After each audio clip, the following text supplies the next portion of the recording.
Biology के अपने किसी भी चैप्टर को शॉर्ट टाइम में कैसे उसके साथ आप खेल सकते हैं, राइट, यानी कि आप कम समय में कैसे उसको अपने माइंड में बैठा लें।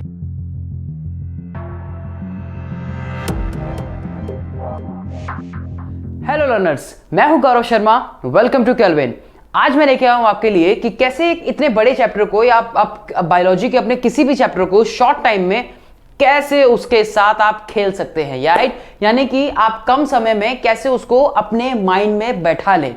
हम लेके आए हैं इसी के लिए माइंड मैप्स, यानी आज जो हम बात करेंगे वो हम बात करेंगे बायोलॉजी के यूनिट से चैप्टर लाइफ प्रोसेस को। वैसे ही बहुत बड़ा चैप्टर है, तो देखिए किस तरह से हम फटाफट से इसको कम समय में कुछ ही मिनट में आपके माइंड में इसको बैठा देंगे कि कैसे इस चैप्टर के अंदर क्या क्या है और हम इसमें क्या क्या पढ़ते हैं और वो चीजें क्या होती हैं।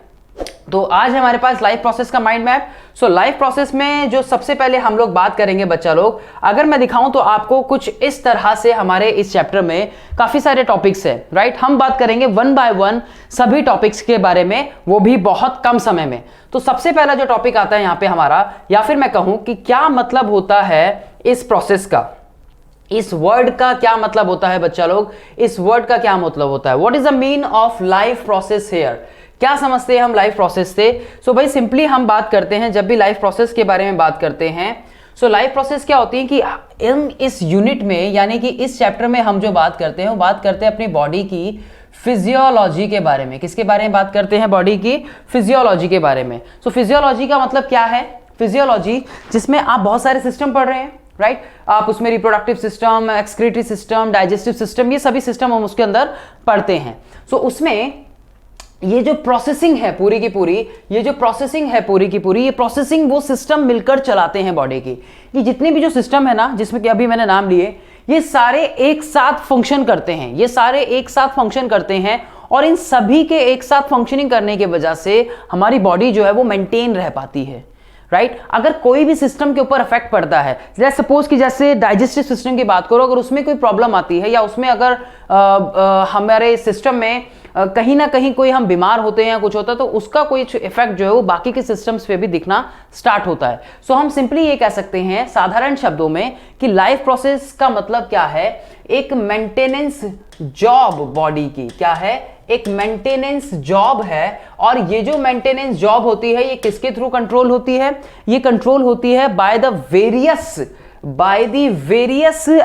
System of our body, right. Like जो प्रोसेसेस हैं लाइफ प्रोसेस में, ये कंट्रोल्ड होती है by the various system present in our body. और इस सिस्टम्स में हमारे जितने भी जो हम सिस्टम पढ़ते हैं, लाइक एक्सक्रीटरी सिस्टम हो, डाइजेस्टिव सिस्टम हो, एक्सेट्रा, तो इन सभी सिस्टम में प्रोसेसिंग होती है, लाइक डाइजेशन की प्रोसेस, एक्सक्रीशन की प्रोसेस, राइट, और सर्कुलेशन की प्रोसेस, तो एक्सेट्रा। ये सारी चीजें हमारी जो है ये किसका काम करती है? मेंटेनेंस जॉब का। देखिए मैंने मेंटेनेंस जॉब क्यों बोला? मैंने मेंटेनेंस जॉब इसलिए बोला क्योंकि ये सारी चीजें बहुत जरूरी हैं बॉडी को चलाने के लिए, हमारी इस बॉडी की फिजियोलॉजी के लिए बहुत जरूरी है। इसलिए मैंने यहां मेंटेनेंस जॉब बोला कि इनको कंटिन्यूसली जो है काम करना है। जॉब का मतलब कंटिन्यूसली आपको काम करना है, जो आपकी ड्यूटी है वो आपको करनी है, यही काम है इनका यहाँ पर, राइट। तो ये सब चीजें हम इन्हीं सिस्टम्स के बारे में पढ़ते हैं। किसमें? हम इन्हीं सिस्टम के बारे में पढ़ते हैं इस पूरे चैप्टर के अंदर। तो सबसे पहले बात करूंगा किसके बारे में? न्यूट्रिशन के बारे में। सो बच्चों लोग, न्यूट्रिशन से हम क्या समझते हैं? न्यूट्रिशन से हम समझते हैं कि जो भी हम होल फूड इंटेक करते हैं, उसको हम क्या बोलते हैं? उसको हम बोलते हैं न्यूट्रिशन। जो भी हम होल फूड इंटेक करते हैं उसको हम क्या बोलते हैं? उसको हम बोलते हैं न्यूट्रिशन। तो न्यूट्रिशन का साधारण मतलब क्या हो गया? जो भी आप फूड इंटेक कर रहे हो वो हो गया आपका बॉडी का न्यूट्रिशन। बहुत जरूरी है ना, न्यूट्रिशन बहुत जरूरी है एनर्जी के लिए, एनर्जी मिलने के लिए बहुत जरूरी है। तो दो टाइप से पढ़ते हैं, एक होता है ऑटोट्रॉफिक और एक होता है हमारा हेट्रोट्रॉफिक न्यूट्रिशन, राइट। तो सबसे पहले अगर मैं ऑटोट्रॉफिक न्यूट्रिशन के बारे में बात करूं तो ऑटोट्रॉफिक मतलब जो ऑटो मतलब सेल्फ, खुद बनाने वाले, ज्यादातर हमें ग्रीन प्लांट्स में ये देखने को मिलता है। यस, कई ऐसे अदर ऑर्गेनिजम्स भी होते हैं, जैसे मैं कई प्रोकैरियोट्स की बात करूं या कई बैक्टीरियाज की बात करूं, तो वो भी ऑटोट्रॉफिक होते हैं। किसमें? नेचर के अंदर अपने, ठीक है। चलिए, तो ये प्रोसेस इन्वॉल्व होती है फोटोसिंथेसिस से, करेक्ट। दूसरा हम इसमें देखते हैं कि इसमें जो इन्वॉल्व होते हैं अदर, जो हम हेट्रोट्रॉफिक के बारे में बात करते हैं, तो इसमें ऑटोट्रॉफिक आ गया। एक हम इसमें बात करते हैं कि इसमें हेटेरोट्रॉफिक न्यूट्रिशन के बारे में, तो उसके अंदर कई स्टेप्स हमें देखने को मिलते हैं। या फिर हेटेरोट्रॉफिक में भी जब हम बात करते हैं एक न्यूट्रिशन की, यानी कि एक टाइप की, जिसको हम बोलते हैं होलोजोइक मोड ऑफ न्यूट्रिशन। तो उस होलोजोइक मोड ऑफ न्यूट्रिशन के अंदर जब हम बात करते हैं, उस होलोजोइक मोड ऑफ न्यूट्रिशन में हम क्या देखते हैं, हम या उसके अंदर कुछ स्टेप्स देखते हैं, राइट। उस होलोजोइक न्यूट्रिशन के अंदर हम कुछ स्टेप्स देखते हैं जिसमें इंजेशन, डाइजेशन, एब्जॉर्प्शन, एसिमिलेशन और इजेशन को हम लोग देखते हैं। ये किसके पार्ट्स हैं बच्चों?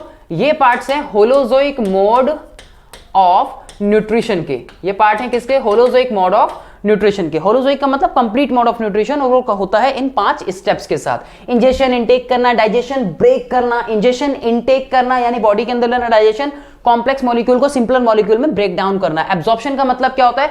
एब्जॉर्प्शन मतलब उसमें से एसेंशियल सब्सटेंसेस निकाल लेना। एसिमिलेशन, ऐसे इंपॉर्टेंट सब्सटेंसेस निकाले, कार्ब्स, फैट, प्रोटीन सबको सेल्स टिश्यू तक पहुंचाना। इजेशन, वेस्ट को बॉडी से रिमूव करना। देन इसमें बात करते हैं, जब हम ह्यूमन के डाइजेस्टिव सिस्टम के बारे में बात करते हैं, सो ह्यूमन के डाइजेस्टिव सिस्टम में जब भी हम किसी सिस्टम के बारे में बात करते हैं तो उसके पार्ट्स की बात करते हैं। तो यहाँ कौन कौन सा पार्ट है? माउथ, फेरिंक्स, इसोफेगस, स्टमक, और स्टमक के बाद हम इसके अंदर देखते हैं, स्टमक के बाद हम इसमें देखते हैं स्मॉल इंटेस्टाइन, लार्ज इंटेस्टाइन और उसका लास्ट पार्ट रेक्टम। ये सभी मिलकर जो है डाइजेस्टिव सिस्टम को, ह्यूमन के डाइजेस्टिव सिस्टम को बनाते हैं। ये सारे पार्ट्स उसको मिलकर बनाते हैं। तो ये बात होती है डाइजेस्टिव सिस्टम की। आप इसके अंदर पढ़ेंगे फिर एक डाइजेस्टिव सिस्टम जिसमें आप सारी प्रोसेसेस को डिस्कस करेंगे, राइट। इसके बाद हम इसमें क्या देखते हैं? इसके बाद हम इसमें देखते हैं दूसरा जो प्रोसेसिंग आती है वो किसकी आती है? रेस्पिरेशन की। रेस्पिरेशन कहां पे होता है? Respiration in animals. देखिए रेस्पिरेशन की जो हम बात करेंगे, सो रेस्पिरेटरी सिस्टम के बारे में बात करेंगे। यहाँ पे रेस्पिरेटरी सिस्टम को बनाने वाले पार्ट्स कौन कौन से हैं? हमारे रेस्पिरेटरी सिस्टम को बनाने वाले जो पार्ट्स हैं, रेस्पिरेशन की प्रोसेस, पार्ट से पहले हम रेस्पिरेशन की प्रोसेस को अगर समझे तो सिंपली क्या है, 2 पार्ट्स होते हैं इसके अंदर। एक हो गया ब्रीदिंग और दूसरा होता है, सेलुलर रेस्पिरेशन।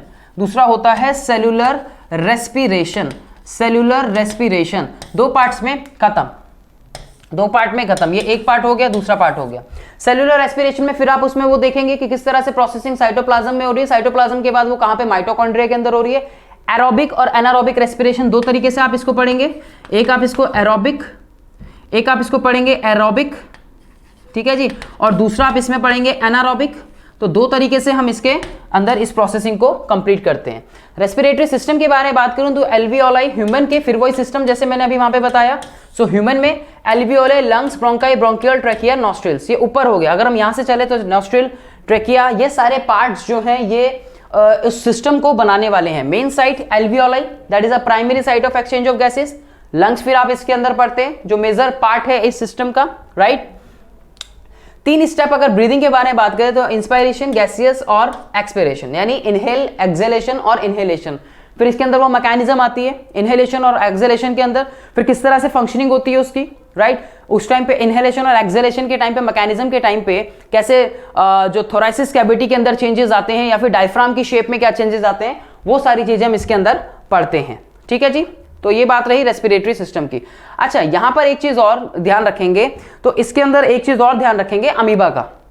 यहां पे इसके अंदर न्यूट्रिशन यूनिसेल्युलर ऑर्गेनिज्म, यानी कि अमीबा में भी जैसे ह्यूमंस के अंदर होता है उसी तरह से अमीबा में भी इन्हीं 5 स्टेप्स के अंदर वो देखने को हमें मिलता है, राइट। चलिए दूसरा हम देखते हैं फिर यहाँ पे सर्कुलेटरी सिस्टम। तो डबल सर्कुलेशन ह्यूमंस के अंदर दिखाया गया। यहाँ पे देखिए सर्कुलेशन यानी कि जो फंक्शनिंग आएगी यहाँ पे सबसे पहले वो आएगी हमारे ह्यूमन हार्ट की।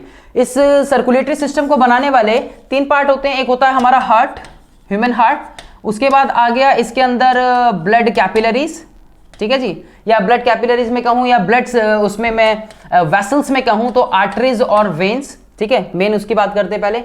और तीसरा आता है इसके अंदर टिश्यू फ्लूइड या फिर ब्लड, राइट। तीसरा आता है यहाँ पे ब्लड एंड टिश्यू फ्लूइड, और टिश्यू फ्लूइड को जिसको आप नाम देते हैं क्या, लिम्फ। तो सबसे मेन जो इंपॉर्टेंट है यहाँ पे डबल सर्कुलेशन, जो कि इसमें दिखाया गया है, इंपॉर्टेंट पार्ट है double circulation. And why we need a double circulation? Double circulation में क्या होगा यहाँ पे, कैसे लंग्स से हमारे हार्ट के ऊपर 4 चैम्बर के अंदर जो है ब्लड फ्लो करता है, ये डबल सर्कुलेशन है ना। तो एक साइड आप देखते हैं कि ऑक्सीजनेटेड ब्लड होता है, यानी कि O2 रिच ब्लड होता है, और दूसरी साइड जो हमारा वो कार्बन डाइऑक्साइड युक्त ब्लड होता है। तो जैसे ऑक्सीजनेटेड ब्लड हमारे हार्ट में जाता है, वो वहां से कहां जाता है, आउटा के थ्रू बॉडी ऑर्गन्स में, एंड देन बॉडी ऑर्गन से वापस कहां जाएगा, हार्ट के फिर ऊपर चैम्बर में, अपर आर्ट्रियम में, एंड देन उसके बाद नीचे लोअर वेंट्रिकल के अंदर, लेफ्ट और राइट।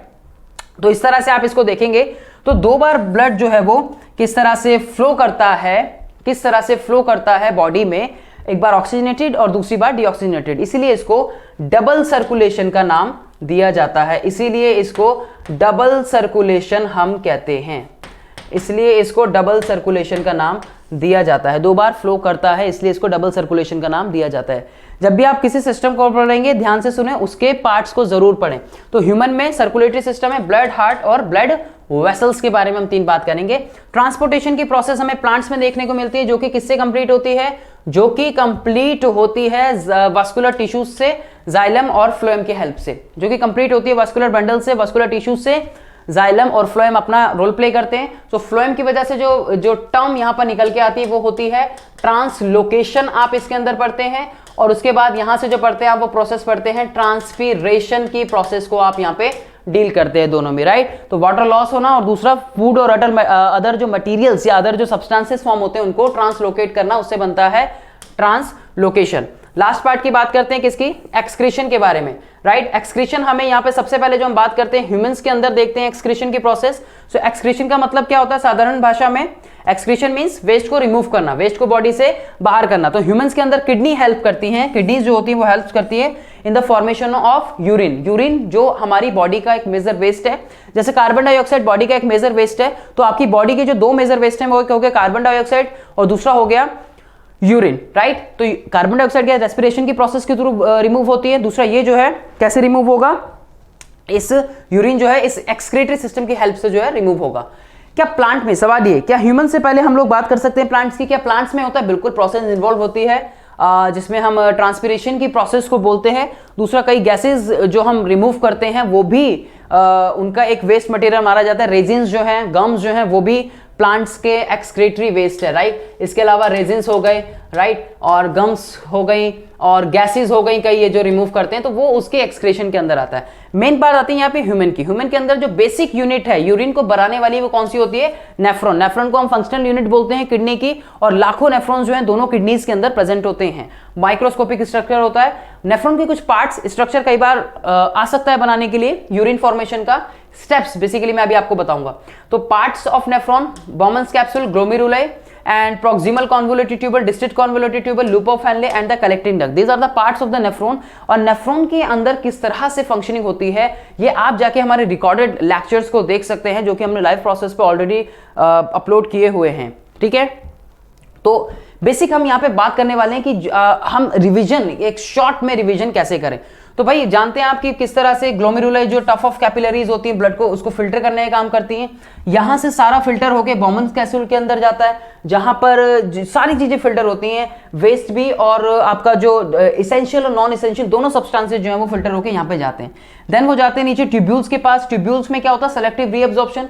तो सेलेक्टिव रीअब्जॉर्प्शन के बाद क्या होता है, वो सारा जो वेस्ट है वो कलेक्टिंग डक्ट के थ्रू बाहर, और जो इसेंशियल सब्सटेंसेस हैं बॉडी के अंदर। तो बेसिकली जो यूरिन का फॉर्मेशन होता है, यूरिन का फॉर्मेशन हमें 3 स्टेप्स में देखने को मिलता है। तो यहां मैं आपको 3 स्टेप बताऊंगा यूरिन फॉर्मेशन की। क्वेश्चन इंपॉर्टेंट है, लास्ट ईयर भी पूछा गया है। तो यूरिन फॉर्मेशन 3 स्टेप में होता है, जिसमें हम नंबर 1 बोलते हैं कैसे, ग्लोमेरुलर फिल्ट्रेशन। सबसे पहले क्या बोलते हैं, ग्लोमेरुलर फिल्ट्रेशन, इसको नंबर 1 पार्ट बोलते हैं हम। दूसरा जो होता है ग्लोमेरुलर फिल्ट्रेशन के बाद नंबर 2 पे रखता हूं मैं किसको, सेलेक्टिव रीएब्जॉर्प्शन, इसको बोलते हैं सेलेक्टिव रीएब्जॉर्प्शन। इसेंशियल सब्सटेंसेस का फिल्टर, इसेंशियल सब्सटेंसेस को लेना, इसलिए सेलेक्टिव रीएब्जॉर्प्शन बोलते हैं इसको। जितने भी इसेंशियल सब्सटेंसेस हैं उनको ले लेना, ठीक है।